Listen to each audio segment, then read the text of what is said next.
Alright, this is message number 30, I think. I kind of messed up the timing on one of the early ones. I was calling them one number short or one number long, but I think I'm back on track. Amos chapter 6 we are in. Last time we were in 5, and it just gets more and more concrete in your mind. If you're repentant, if you have eyes to see and ears to hear, if you've started keeping these laws, well, this should ring very true to you. Chapter 6, Woe to them that are at ease in Zion, that trust in the mountain of Samaria, and are named chief of the nations, to whom the house of Israel came. Well, where did the house of Israel come? Well, to America and Great Britain. Yeah, the old queen, she's sitting on the throne over there of David. If you do a little study, I covered this earlier, she can trace her lineage man to man back to King David. Doesn't mean she's doing a good job over there, but just like a lot of the kings and queens of old, there were a lot of kings of old, we had a lot of bad ones. It was more of a rarity to get a good one back in ancient Israel. But who's named chief of the nations here? Verse 1, named chief of the nations. Who's chief of the nations? That's right. The United States of America is chief of the nations. Yeah. And when he says you trust in the mountain of Samaria, you trust in Washington, D.C. The Americans over there trust, and that's the only way I can understand that people stay there with what's going on, with how wicked we become, and I've explained it all to you and all these prophecies. They have a trust, they have a blind trust in the military might of Washington, D.C., Samaria, that is just incredible. It's just incredible. Going on, verse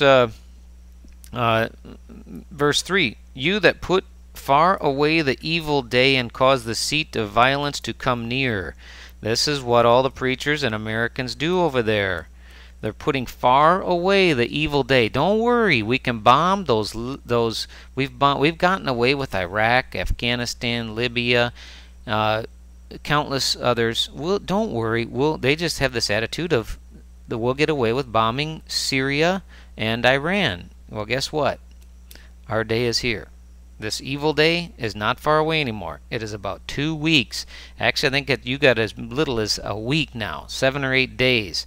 Sorry these messages aren't getting out to you a little earlier, but by the time you hear this, man, you need to just drop everything, quit your job, get the plane tickets, get on the plane with your one bag, and get out. Let me tell you, that is how urgent this is. Well, going on here, that cause the seat of violence to come near, that lie upon, this is verse 4 of chapter 6, Amos, that lie upon ivory beds and stretch themselves upon their couches and eat the lambs of the flock and the calves out of the midst, and chant to the sound of the violas and invent music, instruments like the music of David. That's us over there. We have the best beds, we stretch themselves out on the best houses, and we invent music. And we are known, America's known for their invention of music. Once again, the day the music died, there you go. That drink wine in bowls and anoint themselves with the chief ointments, but they are not grieved for the affliction of Joseph. Yeah, people are not grieved at all for the affliction that's going on around there. The people that are, you see people selling raw milk and the government's trampling down on them. You see people trying to get their kids out of the school and trying to raise them up this way, and they're hunting them. The pat downs, and it's just, it goes on and on. The affliction we're spreading around the world too. Therefore now shall they go captive with the first that go captive, and the banquet of them that stretch themselves shall be removed. And the Almighty Yahuwah has sworn by himself, saying, Yahuwah, the Elohim of hosts, I abhor the excellency of Jacob, and hate his palaces. Therefore will I deliver up the city with all that is therein. Do you see what he's saying? He is saying he hates the excellency of America over there now.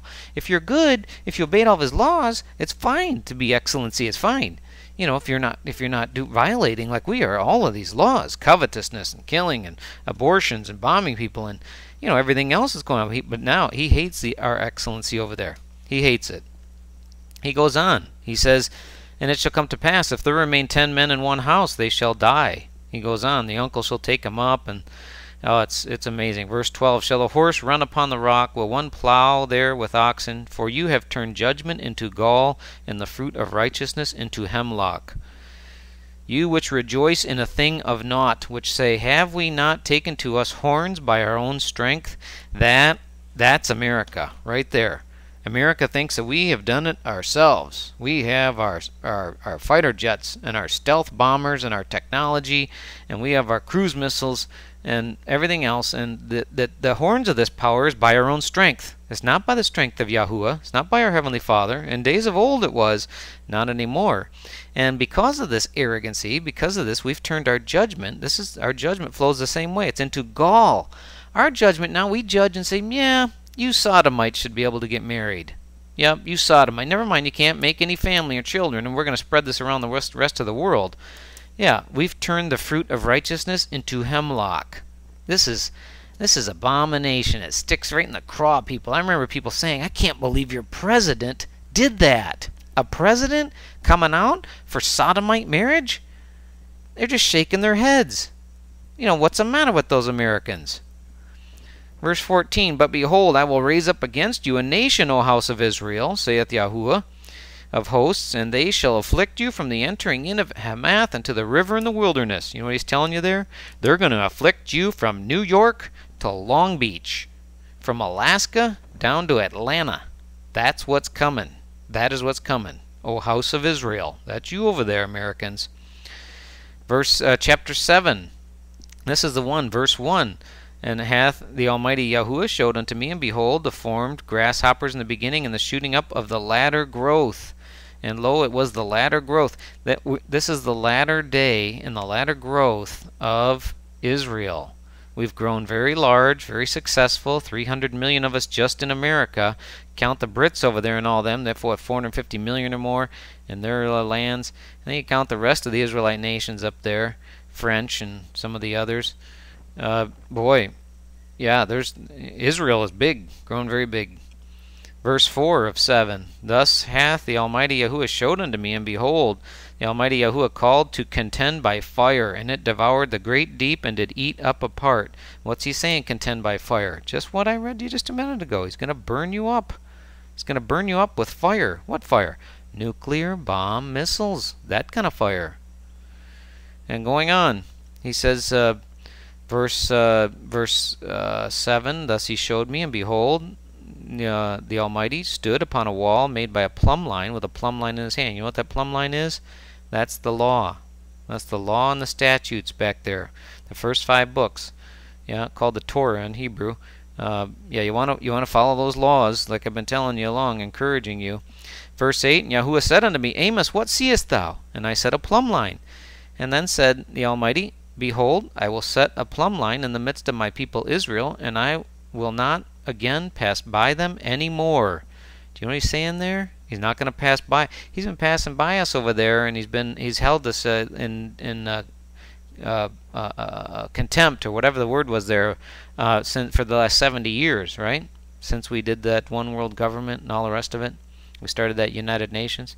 Well, he says, I'm not going to pass by them anymore. They're going to be destroyed. That's what he's talking about. And this plumb line, that's the law. That's in the remnant. The remnant that flee out, they're going to have the plumb line in their hand. That's the law. Obey all of these laws. You really need to start thinking about it and trying to enjoy them, because that's what it says in the beginning of Psalms. You know, if you enjoy these laws, if you dwell on these laws, no morning and night, you'll be like a whose joy is in these laws. The man whose joy is in these laws, he'll be like a tree by a watered river. Read Psalm number 1. I've probably butchered the. You should go back to it and read it. Verse 9, The high places of Isaac shall be desolate, and the sanctuaries of Israel shall be laid waste, and I will rise against the house of Jeroboam with the sword. He's not talking about Jeroboam. Jeroboam was the king of the northern kingdom, northern Israel. He's talking about the king of Washington, D.C. That's who he's talking about. And he says the high places shall be desolate in the sanctuary. Yeah, this desolation, remember we read about all that a few times before. And he goes on. By the way, the high places of Isaac, that's the Saxons, Isaac's sons. Isaac's Saxon, the word Saxon, they drop the E, the I, and they add sons on there. Isaac's sons. That's where the word Saxons comes from. And where did the Saxons form? The Saxons formed Great Britain, and then they spread over to America. Yeah. And verse 16 of chapter 7 says, Now therefore hear thou the word of Yahuwah. Thou sayest, Prophesy not against Israel, and drop not thy word against the house of Isaac. There you go again. Isaac, the Saxons. And therefore, thus saith Yahuwah, Thy wife shall be a harlot. And he goes on here. And Israel shall surely go into captivity forth of his land. That's what it's talking about.